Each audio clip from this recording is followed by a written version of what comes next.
Welcome to The Starters. Whether you're listening to the podcast, joining us live right now on NBA TV or later on YouTube, we're very, very happy to have you. I'm J.E. Skeets, and alongside me, as always, that's Taz Mellis. Thank you for joining us. To his right, the international man of mystery, taking it to the max, Lee Ellis. Friend. Lily, and last, certainly not least, paying off his pick'em loss. There he is. It's Groundhog Starters Steve. Heyo! Heyo! Stevie-O, what do you got for us? Well, I'm here at the internet looking for your best tweets at hashtag the starters. And guys, we can all agree that Rick Carlisle is one of the best coaches in the NBA.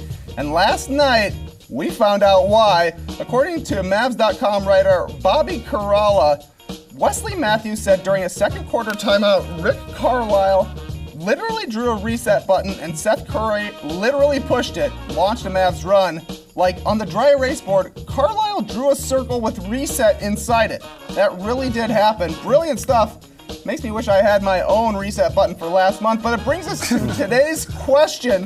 What situation makes you want to press the reset button? And it's an easy one for me besides losing this, of course. Going back to the 2012 playoffs, I want to hit the reset button on Derrick Rose's first injury. No. Still remember the day watching with Skeets, my buddy Grish, and his buddy Dub. This was the beginning of the end for the Bulls. We're still feeling the effects of this injury. If only we had a reset button. Maybe he could have been Russell Westbrook. Who knows? Anyways, we want to hear from you, so let us know on Twitter what situation makes you want to press the reset button. Send us your best tweets, the hashtag the starters, and I'll try and look at this computer screen. All right, yeah, you seem to be struggling a little bit there. Get this man. Yeah, the TV visibility was about 20%. And when you include the fog and humidity in here, it's more about 5. Okay, well, soldier looks on. good. Soldier on, man. That's what happens when you lose the pick'em contest. All right, we got a fun show, obviously. Groundhog Steve there is going to give us an NBA quiz. Everyone can play along at home with that. And we got a brand new edition of the meme team. But we start with a little what you got. Starters Steve will present us with some similar topics from the NBA world. We got to determine the better choice. The catch, there's only one right answer, and that is whatever the groundhog thinks it is. Steve. All right, thanks to another huge fourth quarter from Isaiah Thomas, the Boston Celtics knocked off the Toronto Raptors last night, pushing them a game and a half ahead in the race for the second seed, or possibly even the first? I don't know. Anyways, who's the second best team in the Eastern Conference? The Celtics or the Raptors? What you got? It's the Raptors, Steve. If the Celtics weren't going to beat the Raptors last night, when were they going to beat them? DeMar DeRozan is out, the first option, as Mr. Steve calls him. The Celtics were 0-2 against the Raptors this season. And the Raptors were on the second night of a back-to-back, Right. which they struggle on. Of course the Celtics were going to get one win against the Raps this season. They're still the best team besides the Cavs in the Eastern Conference. Wow. I think it's the Celtics. It really is. Avery Bradley wasn't playing last night as well, so that sort of nullifies the DeRozan not playing there. Come on. Avery DeMar is Bradley's more important to that team. Avery's a brilliant defender. He's an all-NBA defensive player. DeMar's more important to But that look, team. over the last month or so, Yeah, the Boston Celtics have been probably the second best team in the NBA, but other than the Golden State Warriors. Since Isaiah Thomas came back from that injury, he's been incredible. He's forcing himself into the MVP conversation right now. I mean, the way he's been playing has been incredible. And the concern for me with the Raptors, when DeRozan went out and he's missed 5 games, they're 2-3, that gives an opportunity for some of those other guys, Patterson, Ross, Carroll, to step up and show that the Raptors aren't too top-heavy with Lowry and DeRozan. A little concerned that they do seem to be playing that way right now. Yeah, I mean, Isaiah, again, another unbelievable fourth quarter performance, and he is making sort of the unbelievable become very routine. Yeah. Which is wild for a guy of his size to just take over games. Yeah, literally a ho-hum 44-point night. I know, you're right. I love the way he just burrows down into the lane. Oh, Yeah. nice. I was waiting for a groundhog Leave it to punt. Beaver for that Yeah, pun. excellent. Is he a beaver? Is he a woodchuck? Is he a, we're not sure. I don't know. I love Jerry Mathers. I just wanted to say that. Exactly. I'm torn on this one because there's no doubt you can't argue that the Celtics have been playing better basketball lately than the Raptors. No, that's because 100% the Raptors true. have not been great since the new year, of course. So in a way, I do sort of, I'd love to see these two teams meet in the playoffs. That's for probably sure, will. because last night, back and forth between Lowry in that fourth and Isaiah Thomas in the fourth, that was entertaining basketball. The Raptors had their chances. There were open looks, especially when it came to Patrick Patterson late in that game. They got good looks. He wasn't knocking them down, and he it's not just struggled in last the crunch. night. I know. That's the thing. The same with Damari Carroll, and same with Terrence Ross. We know is having a really good season, but he still has those games where he just goes where he goes missing, and he needs to be better than that at this stage of his career. I just don't think the Raptors are bad as they're showing right now, but I do agree they're just so dependent on Lowry and DeRozan, and it shows because yesterday was second night of a back-to-back. They're 3-7 in the second night of back-to-backs, and that just says to me, these guys are tired, and the guys who are tired are the guys who carry the team. And Lowry and DeBozan primarily, we saw it a couple years ago when Lowry went into the postseason. Where did he go? I mean, he just wasn't himself, and I'm worried when they do get to that postseason if they've relied upon them a little bit too much. That's right. The legs get too heavy. All right, well, Celtics, Raptors. Let's go to starter Steve. What is the answer?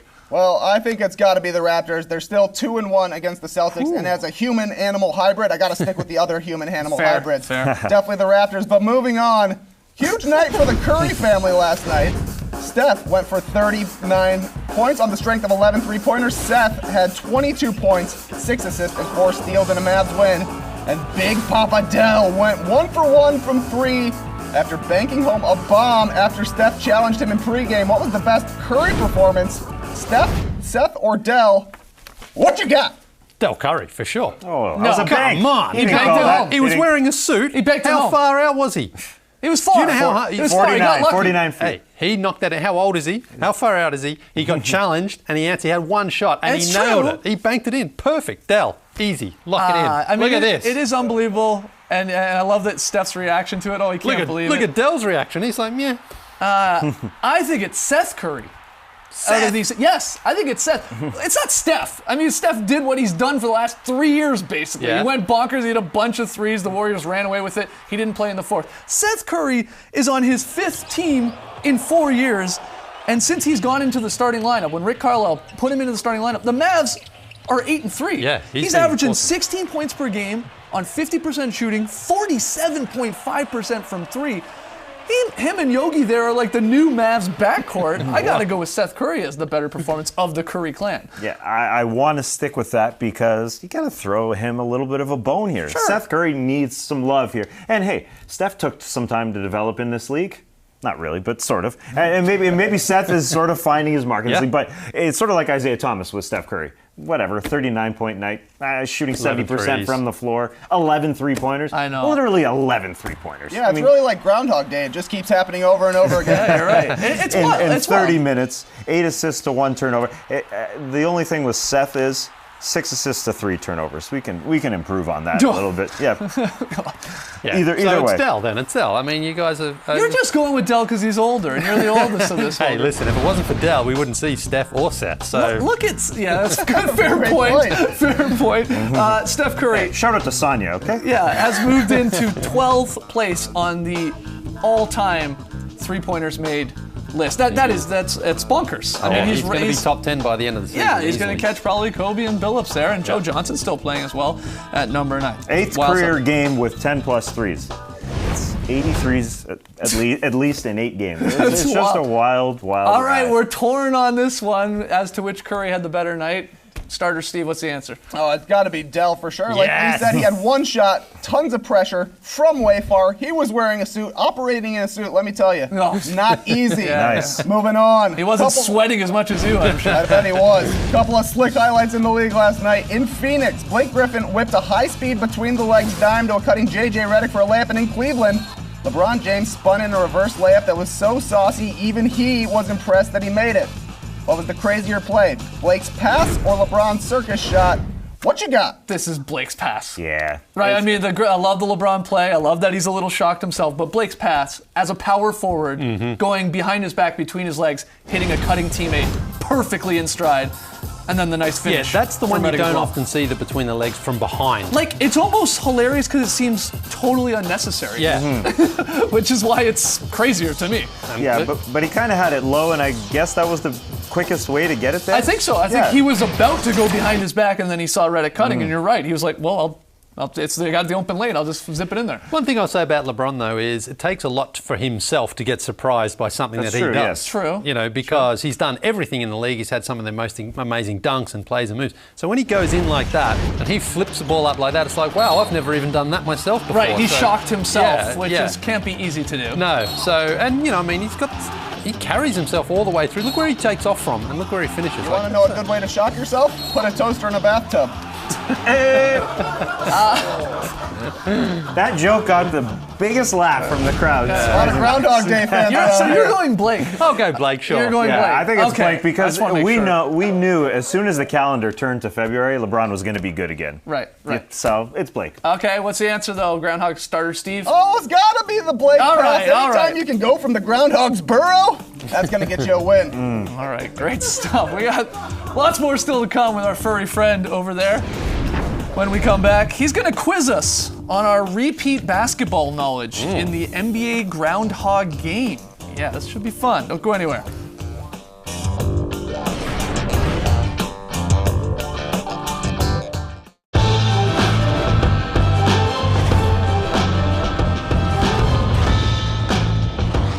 Good evening, Sweet World, and welcome to The Starters. Whether you're listening to the podcast, joining us live right now on NBA TV or later on YouTube, we're very, very happy to have you. I'm J.E. Skeets, and alongside me, as always, that's Tass Mellis. Thank you for joining us. To his right, it's the international man of mystery taking it to the max, Lee Ellis. Friend. Lele. Lele, and last, certainly not least, paying off his pick'em loss, it's Groundhog starter Steve. Ayo! Hey-o! Steve, you got a little bit of a game for us. Yeah, well, we all know that Groundhog Day is all about repeating, so let me introduce you a new game that's all about repeating. It's the NBA Groundhog Game. I'm gonna ask each of you one question from 3 different categories. The winner gets to spend the winter in my burrow while we share a plate of alfalfa sprouts. Sounds great, doesn't it?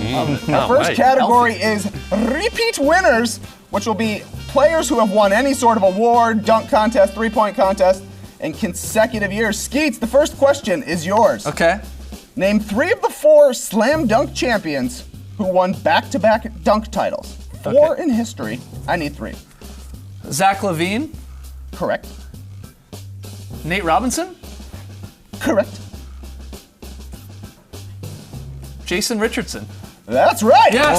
Nice. Whoa, That's I wasn't right. sure with Jay Rich there Want for to a throw in the second. 4th for good measure? A pretty famous guy. Always You say always his go name. Jordan. Always Any go trivia Always go question. Jordan. Yeah, you should always go Jordan. Not That's all bad. right. Moving on. Tassie, Here we go. who are the only 2 NBA players to win back-to-back MVPs more than once? Back to That's back. one finger. More than once. More than once. Wilt? Wilt Chamberlain never did it. Well, then I'm wrong. You're wrong.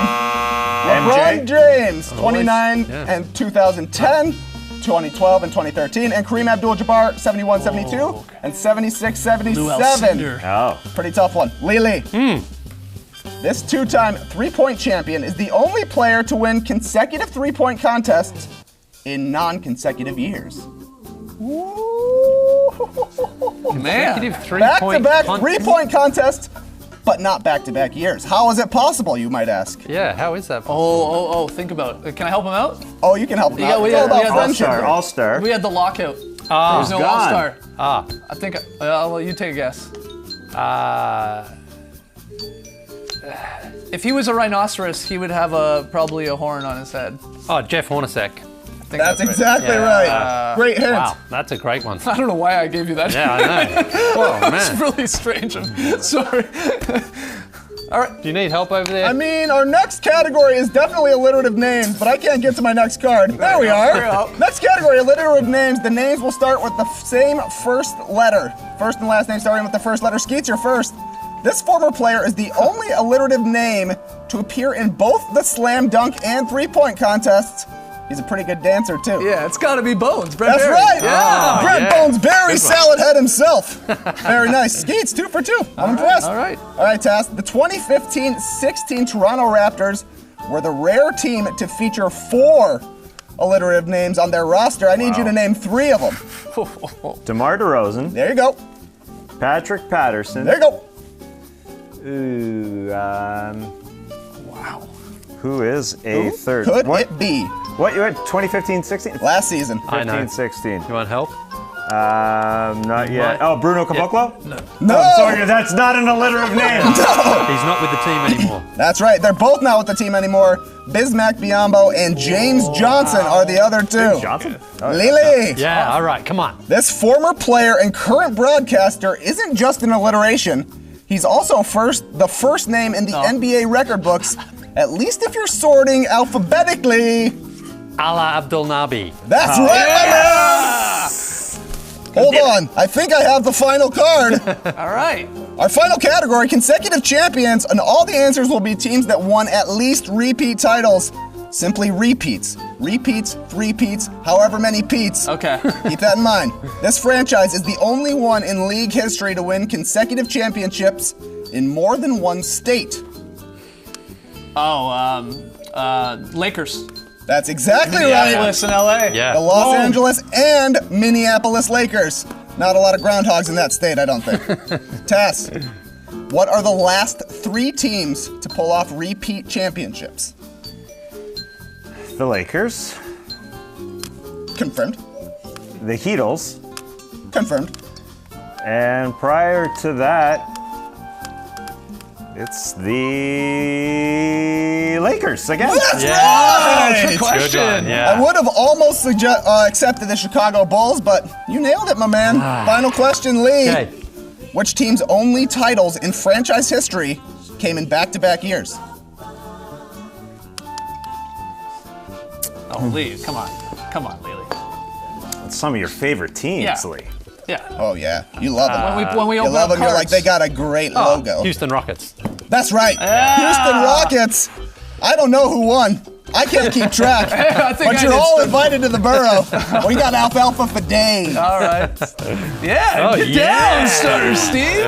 Oh, that's what it's all about. I like to think Richard Gere was flipping through the channels and was like, ooh, I'm into that. Quick break, but after the jump, Steph Curry slides right into a brand new edition of the Meme Team. Slides.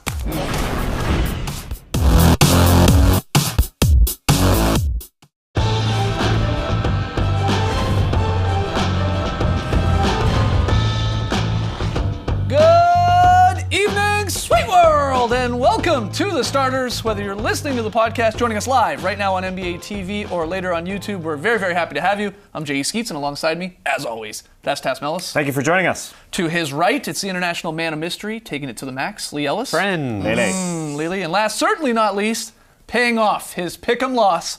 Over there, it's Groundhog Starter Steve. Hey-o! Hey-o! Every Thursday, guys, we scour the internet to bring you a brand new edition of the Meme Team. Our favorite weird and wacky moments from the past 7 days. Let's do this. At number 5, there was reason for celebration for Steph Curry because he buried a huge 3. Yeah, Draymond, let's do this. Oh. Unfortunately, he didn't stick the landing, and that's when the internet jumped on it. Yeah. Slip and slide. Slip slide is awesome. That is really well done. The Superman, I like that, but let's keep with that theme. Yeah, Peter Pan, that's the best that's a one. good That's one. really, Really really is good. the boy who never grew up. At number 4, from our good friends over at NBA Reddit, comes this unbelievable collection of Cavs forward Tristan Thompson not knowing what to do with his hands, like he was Ricky Bobby from Talladega Nights. I feel you, Tristan. It's tough sometimes. What do to you know. do? Do you put them in your pockets? It's impossible Do you to hold know. them up? Yeah. Just gotta Tough. look. At number 3, after a big performance versus the Nuggets, Nick Young didn't take the credit. He gave it to a man by the name of Shout Out. Shout out to my man D'Angelo Russell. Shout out to New Edition movie. Shout out to Lou Will. Shout out to D'Angelo Russell. Shout out to Most Hated LA. Shout out to Zubak. Shout out to JC. Shout out to Dane. Shout out to the whole Lakers squad today. Shout out to D-Lo. Apparently we missed this the first time around, but remember that catchy tune about pens and fruit? Yeah, the Mavs and Dirk Nowitzki had some fun with I it. have a pen, I have an apple, apple pen. I have a pen, I have pineapple, pineapple pen, apple pen, pineapple pen, pen, pineapple, apple pen. Still catchy. And at number 1, after LeBron told media Cavs needed help, well, Barkley said LeBron should stop complaining. But that put LeBron into a place where he just said, hey, what gives with Barkley? What gives him the right? I will not bite my tongue. I am the new sheriff. I'm the new, there's a new sheriff in town. That's when the hats started flowing. Hats are flowing. The whole outfit, Skeets put on the hat. That made the Meme Team. Yeah, you made Wow. it. And then LeBron yeah. showed up in an outfit that looked very much like Give a him a sheriff. buckle and a star. There it is. Brand new edition of the Meme Team. After the break, Lili's very solid play.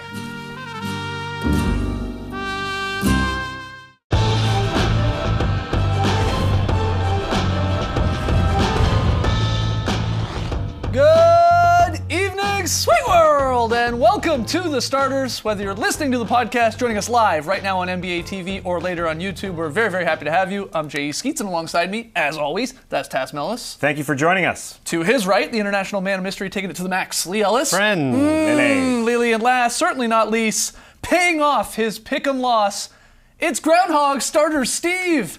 Hey-o! All right, Stevie-O, let's see if you can see that shadow, buddy. All right, let's head on outside. Oh, this is See exciting. What we can see a lot of visibility. Bit of a gloomy day out here. Take it easy, Careful, Steve. Steve. I'm not feeling good about this shadow. Oh.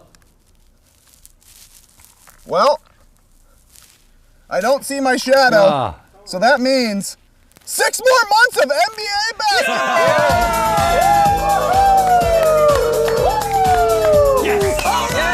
See you soon, Summer League. Good job, Steve-O. Good job. Way to go, Stevie! yeah. Steve! You did it again, Stevie. All right, to tonight's picks.